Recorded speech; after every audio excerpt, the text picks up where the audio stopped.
everyone, I'm Lilah McDonald, a teenage social entrepreneur and founder of Water Us. I'm also host of NZ Business Magazine's podcast, Sustainably Ever After.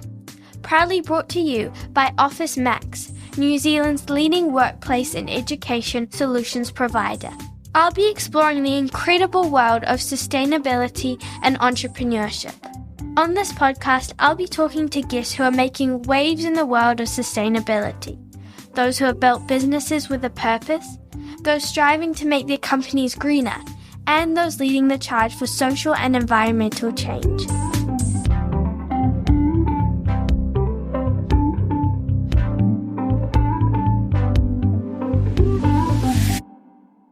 This episode, I will be talking to Louise Nash, the founder of Circularity, a company that helps other companies become more circular. At Office Max business accounts, pay less. Sign up at officemax.co.nz/pay less. Let's get it done. T's and C's apply. Welcome, Louise. Thank you for coming. Hey, thanks for having me here. I'm really excited about our conversation and where it might go. So, can you tell me a little bit about what you were like growing up? Did you always have a passion for sustainability? Yeah, when I grew up, I probably didn't even know that there was a word called sustainability. In my life, I was raised a lot by my grandparents, and I was raised to be curious and to care for the world around us and to work with people and collaborate and learn new things. And I think inherently those things lead to better outcomes, right? So might be what we call sustainability now. My grandparents were market gardeners in Onehunga, and they were some of the last ones there. If you go back, it's literally all subdivisions now. And they were where my first footsteps were. So I grew up as close as you could on the land in Auckland City. Yeah, and learned all those things that were important to them. What did you study at university? Well, I think after we left the market gardens, I think I really fell in love with crime and law TV shows. And so for as long as I could remember, I wanted to be a lawyer. I wanted to defend and support those who couldn't do it. So when I went off to university, I started a BCom LLB, so a commerce and law degree. And when I made my way through it, you'd do 8 papers a year, and I think I did the first 2 years. And they put a line 2 people ahead of me and said, those people above get to go to law school, those people beneath don't. So I was 2 people off the list. But interestingly, I really loved my BCom, and I studied economics. And so I went on to get an economics degree and then continued my love of law and did actually a master's in commercial law. And then what happened from there? What were your first jobs and how did it lead you to Circularity? Yeah, well, they don't tell you at the time when you're studying, but there's quite a big cliff when you leave university and go off to find your new job. And so some of my first jobs were working for companies doing analytical work.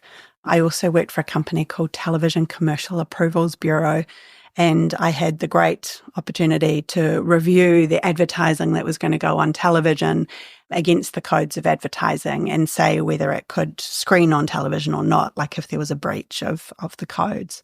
In fact, one year I viewed an ad for Clio magazine and it was a bit racy, so I told the advertising agency it couldn't go on television at the time. So it was one of my earlier roles. Yeah, but mostly I went on to work as a strategist in the communication industry, and I really loved those roles because they were looking at things happening in the world, what people were doing, future trends, and get to advise businesses around how they could position themselves in the future. That's really interesting. So then obviously you went into sustainability and you mentioned growing up around similar values, but not particularly knowing that's what you wanted to do. So how did you come across it? Yeah, it's an interesting one. I often call it, like the aha moment for people, and it doesn't really matter what age it happens to you. It's a bit of a realization. And for me, it happened much later on in life. I think, and you might remember, Lilah, because, it maybe happened at a similar time for you, but for me it happened when the plastic crisis really became the forefront, on every newspaper. We saw those horrific pictures of our sea and animal life with plastics in their, mouths and in their bodies, and it was like, my goodness. And all I could think about was the incredible human potential that had gone in behind creating all those products and marketing them to people, and, with the premise that we were meeting people's needs around the world. And I definitely had been part of that world.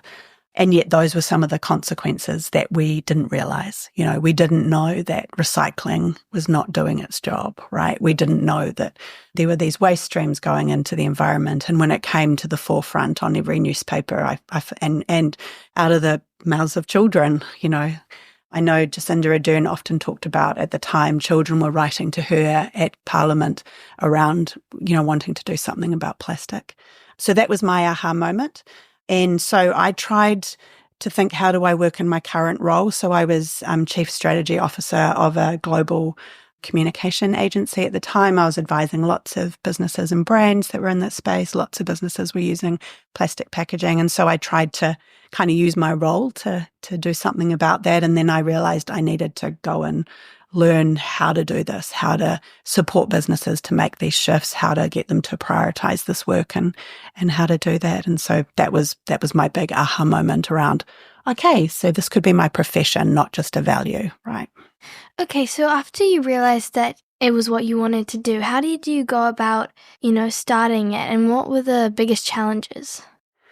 Well, I think for many people, when you want to do a change in your life, just getting started is the biggest challenge, right? And even if you're a business wanting to be more sustainable, that's your hardest moment, because you have to go, well, how do I do that?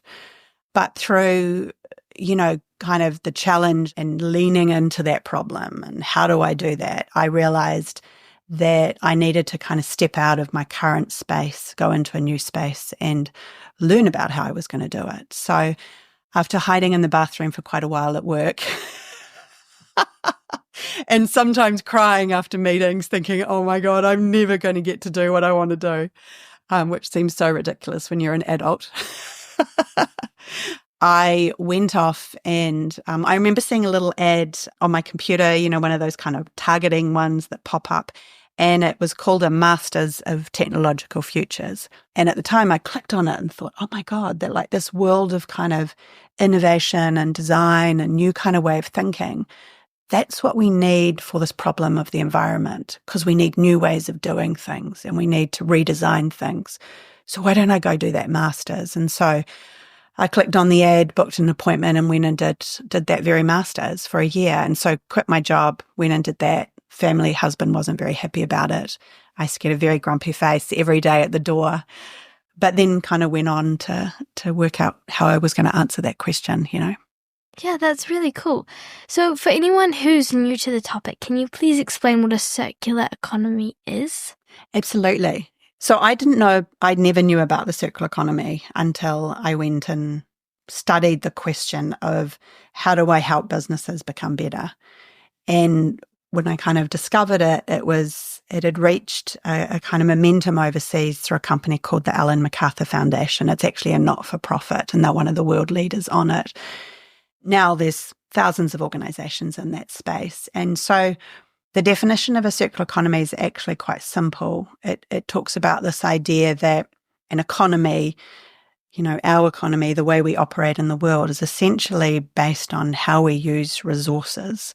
So this could be things from the earth or things that we make, like plastic. So think about wool, we make wool or we make plastic, and what we do with them and then where they end up once we're finished with them.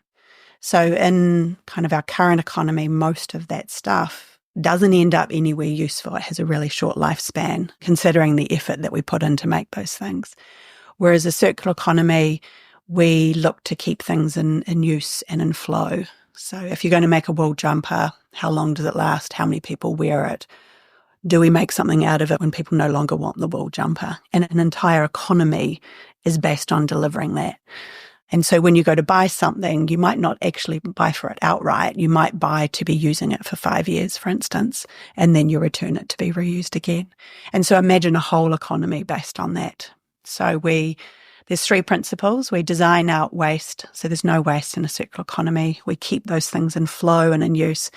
And at the same time, we take care of nature, because we don't need to keep mining our resources out of the earth, because we've already got them in the economy. We just keep them moving. So there are a lot of things that you can do within the sustainability field. How did you choose going into circularity? I think, often people, when they land in a space that feels right, you often kind of question, you think, did I choose it or did it choose me? Right?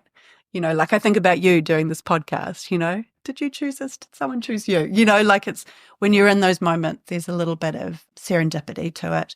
But I think I've always been curious and a problem solver. So, again, the problem I was trying to solve is how do I get businesses to make these big shifts and make better decisions? And when you start to lean into that problem, you realize that getting a business to shift from, one type of plastic packaging to another kind of plastic packaging or even a compostable packaging is not necessarily the answer. Often that kind of whole system needs to be designed. Well, if it's compostable, what do you do with it at end of life? You still need to find a home for it. And so the circular economy gave me that system solution, if you like. And it just felt right. I mean, whether it was the way I grew up, the values that I live by, but also the traction that had overseas. Now we're seeing a lot of European laws are actually written around the circular economy. So it's gained massive momentum. Yeah. Do you have any advice for anyone who, like you, is maybe wanting to switch and do a completely different thing than what they've been doing so far? When I first started Circularity, because I actually created the business while I did the Masters. And so kind of my story came out and I used to talk about it a lot, and people used to ask me that question. I think one of the big things for me is when you want to make a really big shift, there feels like there are so many risks that you're taking, right? For me, I was taking a financial risk, almost one of integrity. Like I was at the top of my game, if you like, in my current job. And I'd worked my way there, right? So those are lots of risks. But I think at the end of the day, you have to stay true to your values around what you want to do and what you want to put out in the world. And so if you can find what I call a lifeboat that you can leap to on the other side. So my lifeboat was that master's program, right? And so I was able to leap out of my role, almost starfish on top of that lifeboat, floating in a different direction, right? That then enabled me to meet different people, create, different ways of thinking and gave me permission to start a different journey. So yeah, you have to find your lifeboat that's going in a different direction. So the Circularity Gap report that was released this year says only 7% of our global economy is circular, and this has been declining since it was first measured in 2018 at 9%. Why do you think it's declined? I know, it's heartbreaking, Yes. Isn't it? I know. So just for your listeners, the Circular Gap report is the world's kind of global report of all the resources that we use in the world. So this is everything across food, the houses we build, the cars we drive. So everything that we use, and they look at how it flows and then where it ends up.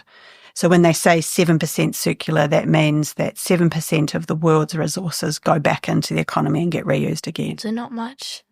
And crazy when you think every day you put this amount of, packaging into your recycling bin.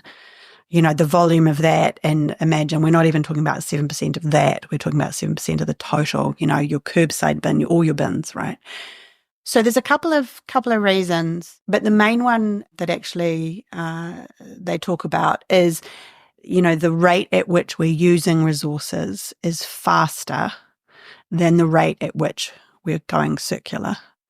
So what I mean by that is each year we use 100 billion tonnes of resources every single year. Wow. Yeah. So I meant to look up around, like how many elephants that is or how many whales that is. You might want to do that. But, it's massive. So imagine that every year coming out of the earth and making our stuff, the things we buy at Christmas, our school bags, etc. And the rate at which people like myself are trying to turn those resources into circular, that's going slower than that rate because of how big this is. Yeah. So just kind of need more people to start doing it, really. Yeah, and it's good to kind of look at the nuance of that because you think, does every household just need to recycle better?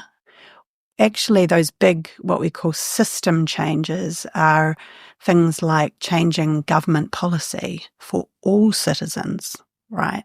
So instead of thinking, oh, I'm just going to, do an ad to tell people to recycle better, you go, I'm going to change a law so that everyone does it that way, right? Everyone uses resources better. Those are the big changes we need to see. And then that rate will start to change. Yeah. So what can everyday businesses do to raise a percentage? This is cool. So, this is my sweet spot, and what I love doing is thinking no matter what size business you are, what can you do? And it's actually really simple, and it's things that businesses are already doing. You just have to change your mindset about it. And you have to think about and look at what you buy, what you make, what you sell, and what's left over. So what I mean by that is, even if you're a shop or a retail store, or if you're an airport, what are the things you're spending your money on? Are those items, single use? Are they entering the earth as waste? Are they, harming people and planet? Are they toxic materials? How do you start to eliminate some of those things that are that?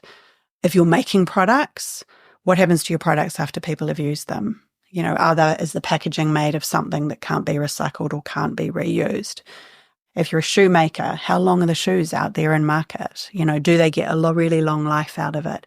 So those are the things you make. And then really taking a look at what happens to your products or your services when things are left over. So everyone from a shop, what are your waste streams? I know when I did a big project for Cadrona Ski Hills, one of the insights that they shared with me is when the snow leaves the ski hill after a season and the staff go up and clear the hill of any debris or rubbish that's left over from the season. And they always used to find little chocolate bar wrappers in between the rocks, because skiers often carry little treats in their pocket because you want to keep skiing. And so, but when you pull it out on the ski chairlift, the wrapping goes when you go to eat the chocolate. And so, as a chocolate company, it's those kind of insights going, actually, what happens to our packaging, when people are finished with it, and doing something about it.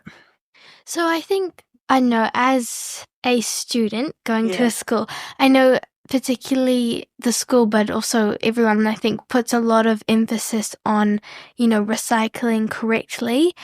Is that as important as everyone makes it out to be, or is there more important things we should be doing first? I mean, definitely recycling properly is a really important behaviour to do. The main reason is if we don't, we actually contaminate an entire system, which means all of those materials go into landfill. And I've seen lots of instances where, literally, bags or whole skips of rubbish have been returned out of recycling and because of one thing, right?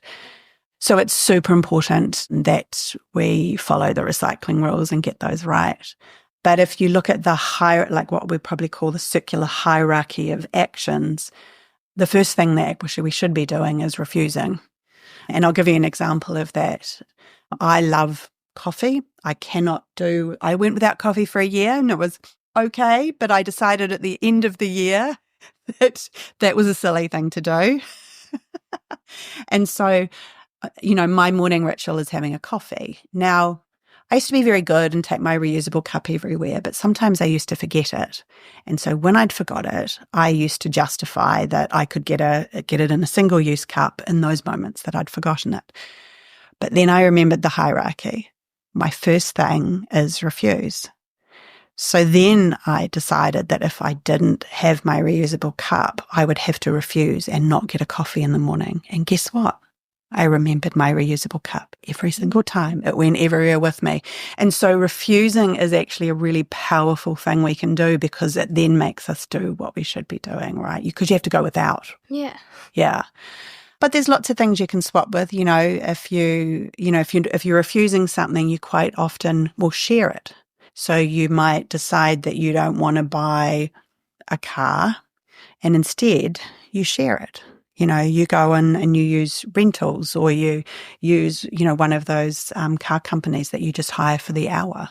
right? And so that refusing leads to quite cool other circular strategies like sharing and reusing other people's stuff and making sure things get in use. Okay.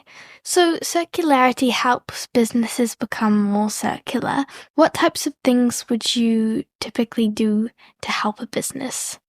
So one of the first things that we get in and do is really, we call it map the system, but it's kind of like mapping the business. So, if we have a big whiteboard, if you imagine, or if we're working online, it's kind of on one of those online whiteboards. And we actually just start to map all the activities the business does, and the kinds of materials they use at each stage, who their stakeholders are and what those impacts are. And we also include nature in it. So say, for instance, a food producer might be purchasing, sugar and milk. We look at what are all the impacts and activities and materials involved in that process. And we map that all out. And then from that point, we decide with them what are the areas that they want to affect the most change. And so we set kind of the design challenge, if you like, out of that big system map. We create a bit of a vision for them. And then we start to design prototypes and solutions for them. And what I mean by that is, quite often businesses go, I want a solution. It looks like this. But the reality is often those solutions don't fit within their company. They have to kind of put it back in. And so we co-design those solutions with them. We look at how like a prototype, a kind of minimal kind of product might suit them, and we test that. And then that enables them to get some learnings and apply it and roll that out. And then we measure all those impacts. They make a decision around what they want to implement, and then they roll that out. So I'm hoping you're going to ask me next an example of that. Okay, sure. What's an example of that? Because all of that, it's all very good to kind of talk in theory. It's like, that what's in the textbook, you're like, how does that really work? So one of our best case studies of that is working with a company called Profile Group. Some people may have heard of them as APL. They make aluminium window and doors. In fact, they make about half our aluminium windows and doors in New Zealand, business in the Waikato. And we were working with a really cool lady there, Michaela Plor, who was the daughter of the owner, was a real advocate for eliminating impact and wanted to make a big difference there. And so she brought us in to really redesign their packaging across their supply chain. When aluminium is made, it goes through lots of different processes and packaging is used. And then when the door and the kind of window parts are made, it gets wrapped in more packaging and sent out to a place called fabricators where they put those things together, and then it goes to a home. And aluminium can mark really easily. So the packaging had a really important role of protecting their product. When we went in, we discovered, once we mapped their system, that they were using enough what we call single-use packaging, bubble wrap, interleaving, cling film to wrap a quarter of the planet per annum. Oh my gosh. Yeah. So we call that a supply chain, right? And we don't often see this stuff. We turn up in our supermarkets and we think all the things on the shelves are the problem, right? But actually all the packaging was used, the majority of the packaging was actually used to get that product there. Same thing with these, the window and doors. You might see them delivered to your house if you need windows and doors, and they might be wrapped in kind of a blanket or some sort of cling film to get in before the builder puts it in. But actually, it was all of that behind it. So we looked at how we might redesign out those elements, and we explored the use of wool and recycled materials to actually replace all the polystyrene, the bubble wrap, the cling film, all the system around it, looking at how people pack, looking at what it looks like when it arrives, what they do with it when it arrives, how you design the bins and the trucks to collect all those materials back to come back to the factory and reload so they can be reused hundreds and hundreds of times. And then measure all that. So we measured how circular they were right now, and then looked at what, if they put all the systems in that we designed, what that would move to. And it was about 90% circularity with huge cost savings. If you can imagine, if you're using enough plastic to wrap a quarter of the planet per annum, that's a huge business expense. And if you're shifting to reusable materials, you can drop that expense quite a lot. So actually my next question was, what other benefits can business owners get out of making their businesses circular? So it sounds like cost is also... It's massive, yeah. That's really interesting. Yeah, I mean, I think there's a real misconception And a lot of is talked about in sustainability or climate strategies, that it comes at a very high cost and it's something that you have to put off till later, right? That you need to keep going with how your business is running and deal with that at another time. That's another reason why I love working on circular economy with businesses, is because if you are looking at what you buy, what you make and what's left over, it becomes efficiency, and you realize that actually some of the stuff you don't need to spend money on. There's much better alternatives. And then as a citizen and as a human, when you go to buy those products, there's less things for you to do too, right? You can get your shoes repaired. There's less packaging in the products that you get, so you load your bins up with less, right? That costs your rates less.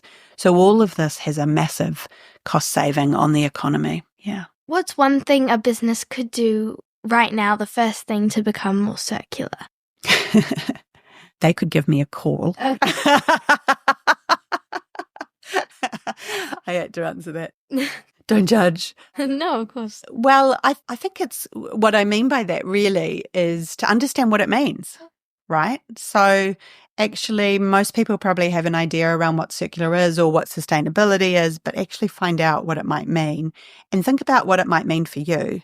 So, we know that one of the biggest challenges for business is to become, more circular or more sustainable is actually they don't have the knowledge, right? They don't know about this stuff.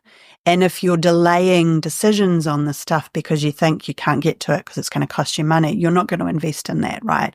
Invest in knowing more.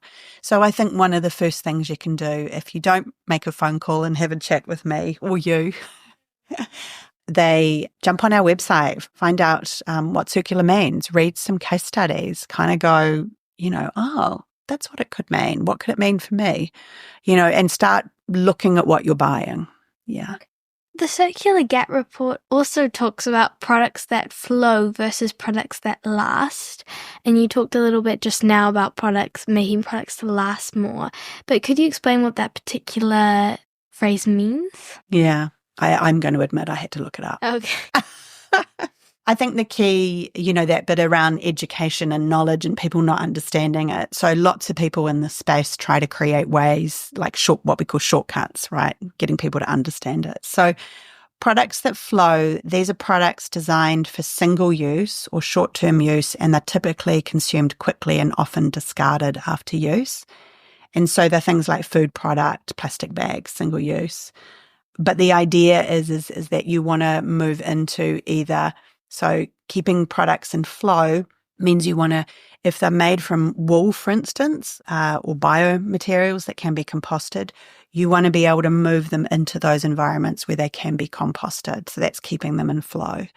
Or if they're like a milk bottle, for instance, you want to keep them in flow by moving them in that material flow, which is often a plastic called HDPE. And so, if that gets into recycling, capture that material and make a new milk bottle out of it. That's the flow, right?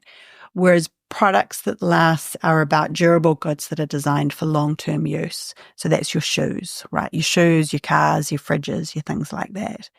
And so you've got different circular strategies for that, because you can imagine by the time the fridge gets to the end of life, it gets pretty messy to keep all those pieces in flow, right? They're made up of lots of different materials. So the goal for like a fridge and a car and a pair of shoes is how do you repair that and keep that maintained so it keeps going?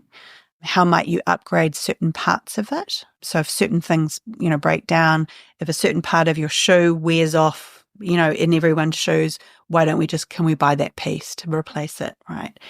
And so the idea with that is how do we keep them lasting longer? So those are the two strategies for two types of goods. Things that, are single use, you use short term, things that are long use that are more durable. Okay. So for businesses selling physical products, what are some practical ways they could design them to last longer and be easier to repair? Yeah. So that idea of modularity is really key if you're making physical products. And so if you think about the design of a product, we're actually really good stat for you. 80% of the impact of something is decided at the design stage. So the design of a pair of shoes, the design of a book, the design of a government policy, those are where all the impacts sit. So if you've got physical products, like if imagine a shoe, think about, like I mentioned, what part of the shoe wears out quicker, right? Do you put reinforcing there? Do you sell that piece to customers in your retail stores so that they can then get it fixed? Do you run that repair service in your stores to keep customers being able to wear those shoes for longer? So those kind of strategies are really good for people with physical goods. Same if you had a fridge, same if you had a car. I know I bought a Mazda absolutely years ago, and I go back every year to Mazda and get my car serviced so that I have less breakdowns. This is no different from that. It's just applying it to everything that we buy. Yeah, that's really interesting. In the very first episode I did, interviewing Gail from Dust and Glow, she was talking about, she designed her products from the beginning to kind of reduce the waste, and the impact, like from the beginning, is really important. So that's really interesting that you would talk about that too. Yeah, well, she was a client. Oh, was she? Yeah. So Gail and I met when she was working in the beauty industry before she did Dust and Glow. And we really connected, and I did a few proposals for her company to try and become more circular in the packaging, and we didn't get it across the line. But then she left and started Dust and Glow, and we actually supported her and did some work with her on that. Yeah, so if you haven't checked out Dust and Glow, it's all about powder. So she removed the water from her product, which is where a lot of the impact lies. And she chose aluminium packaging, which has a really high recycling rate. Yeah, I found that really interesting, kind of thinking about, I never really thought about, she just removed the water, the thing that was created. That's so cool. And yeah, I think that's really cool to think about that kind of things. So that's a refuse strategy. Yeah. Right? It's a designing out. Like you don't think that there's innovation in that space, but just by saying, I'm going to take the water out, you innovate. Yeah, exactly. That's so interesting. So what about for businesses that don't make physical products? How can service-based companies also become more circular? Yeah, I get this a lot in my workshops. It's really funny. It's kind of like a bit of a finger pointing exercise sometimes, because they're like, we don't make anything, so we don't have any impact. And you're like, not quite true. Not quite true. Yeah, sorry, you don't get off that lightly. The reality is even if you're a service-based business, I'm a service-based business, right? I'm a professional service-based business. We all have impact. We all have opportunities to be circular because we all buy stuff. So there are things that I buy that I use in my business. So how do I make them more circular? And so often I talk about the example of corporate events, because a lot of professional service-based companies still run events, for their customers. And I think, well, what are you buying to run those events? Are those events circular? What are the materials you're using? Do you still use paper? Have you digitized things? What are the physical things you're still using in your business? And where do they go at the end of life? Are they going into the earth? Are they harming the earth? So you don't get off lightly because you're a service-based business. Yeah. Yeah, so you just mentioned using technology as another option, and the report also mentions digital technology as very important for circularity. And why is that? Yeah, so one of the things I looked at in my master's was, what are these levers that enable us to leapfrog into kind of circular opportunities? And technology, we know, is a bit of a, it's a leapfrog thing. You can accelerate and move forward with things the way it's kind of designed and by its very nature. When I looked at it, I saw this opportunity of what I call kind of network participation. And it's this idea that if you build a digital platform, you can connect people to it, lots of people to it, right? And so if you have a behavior or a product that's better and you're able to connect it through digital channels, it can scale much faster. And that's the goal. And just I'll give you an example of that. So Trees That Count is a digital marketplace for communities who want to plant trees in their communities but don't have the funds to buy the trees. And on the other side, there are corporates who want to fund trees and want to have their teams go and plant trees on the weekends. You put a digital piece of technology in between those two groups, boom, you've got that happening, right? Now imagine if you didn't have that tech, you did this, you made all these phone calls, right? And you tried to find a company to pay for your trees. Yeah. So that's some of the beautiful kind of things that digital technology can be used for good, that idea of network platforms. The other part is digitizing assets, so digitizing physical things. So, I used the whiteboard example before. Instead of building a physical whiteboard that might not have a great end of life, I could use a digital whiteboard, right, that has no end of life. However, there is a little bit of a caveat to all of this because we know that the servers behind a lot of the computing work that we do uses a lot of water and uses a lot of energy. So you have to it's hard to weigh those two things up, right? The physical world and the digital one. But having said that, I still think there's lots of opportunities for tech. What's usually the biggest challenge when businesses try to become more circular, and how do you help them overcome it? Yeah. So I mentioned that a little bit before, and all the data points to this, but it's that idea of knowledge, understanding, and capability. So, for a lot of people, we haven't learned about this stuff at school, or we know it in theory, we don't know it in practice.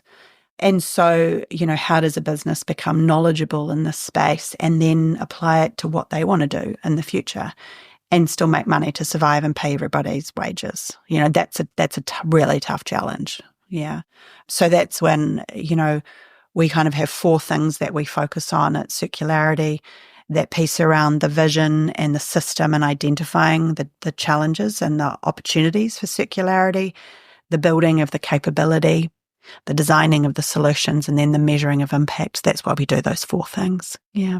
Okay. What are the most exciting innovations you're seeing in the circular business models? Because you mentioned that, technology is really useful, and we were just talking about that, and obviously that's been developing really fast recently. So what other things have you been seeing develop? Yeah, it's a great question.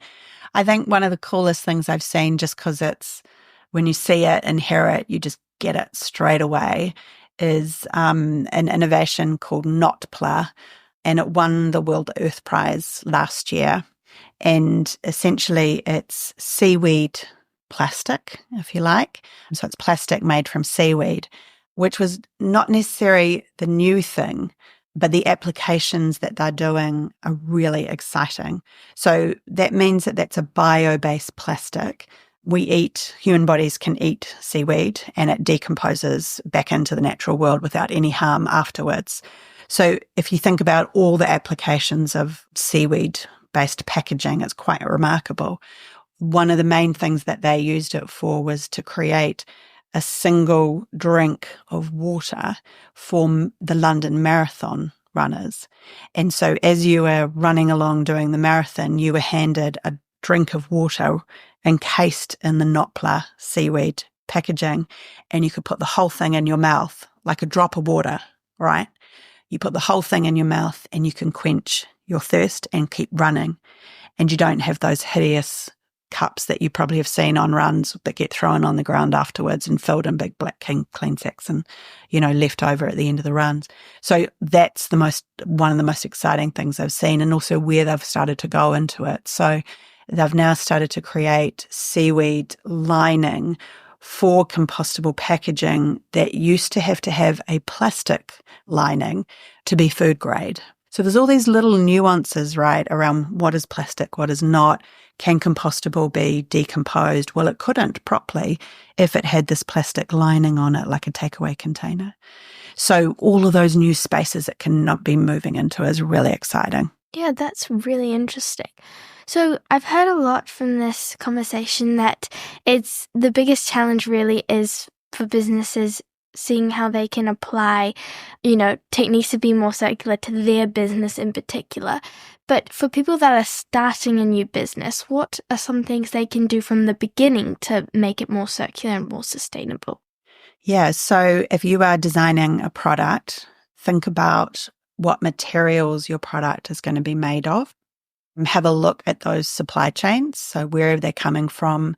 Are they a renewable material? So can that material be grown over time? Can it be replenished? Is it a harmful material that's going to harm the planet and harm people?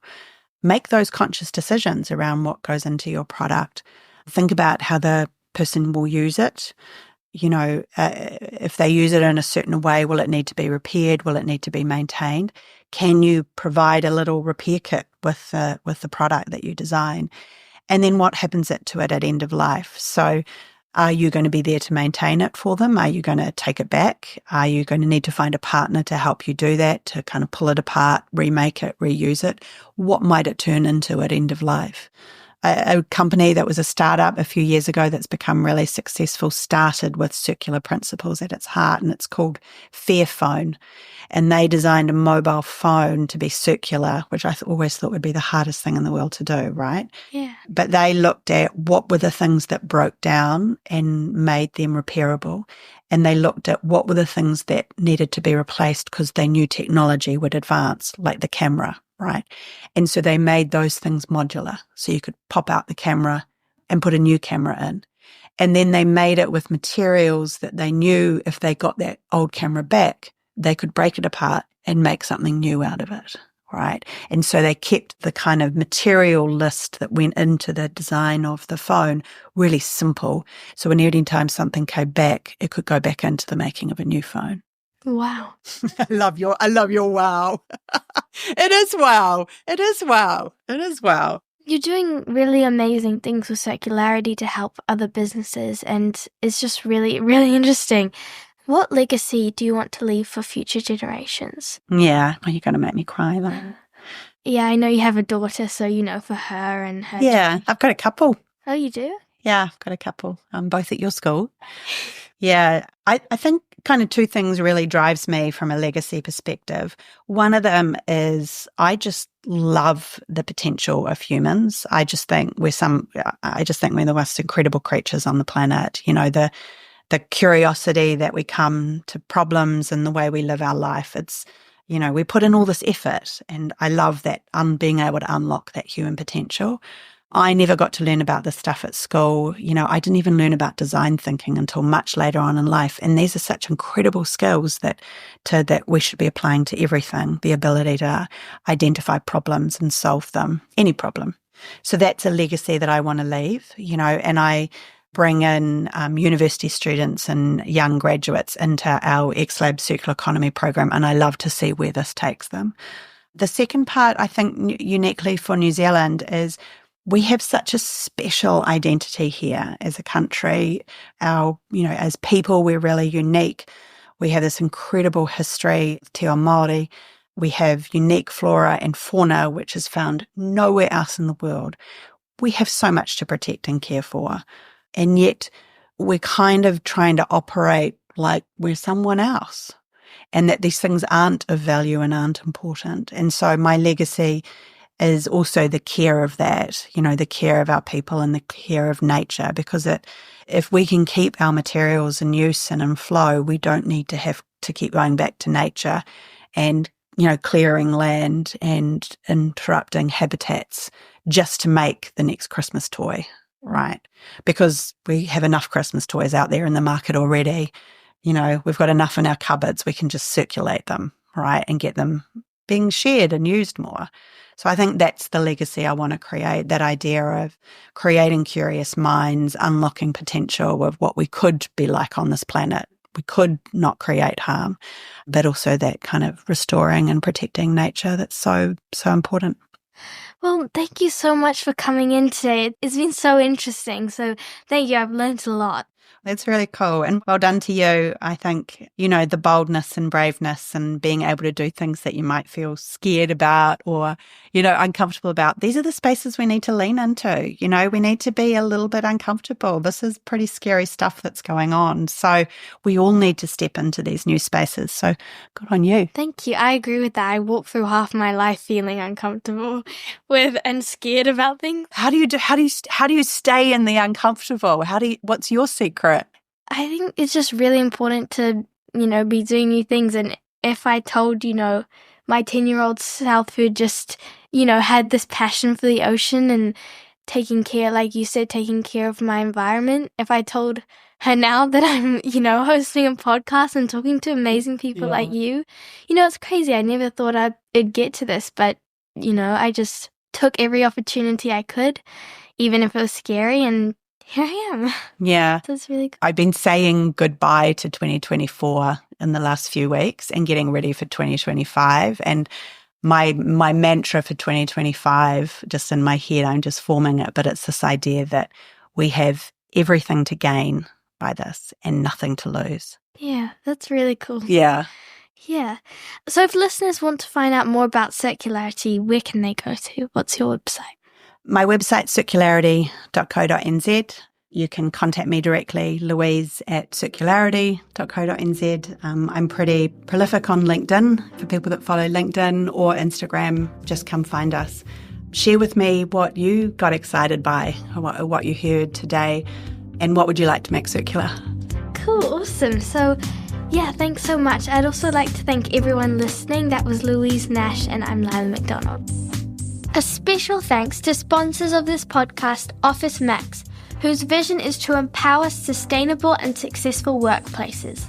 Learn more about how they can help your business at officemax.co.nz. Don't forget to subscribe to the podcast and stay tuned to nzbusiness.co.nz for more details on upcoming episodes and bonus podcast material.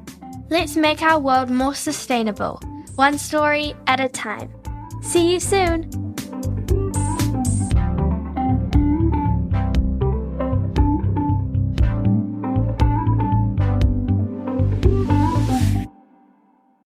At Office Max business accounts, pay less. Sign up at officemax.co.nz/payless. Let's get it done. T's and C's apply.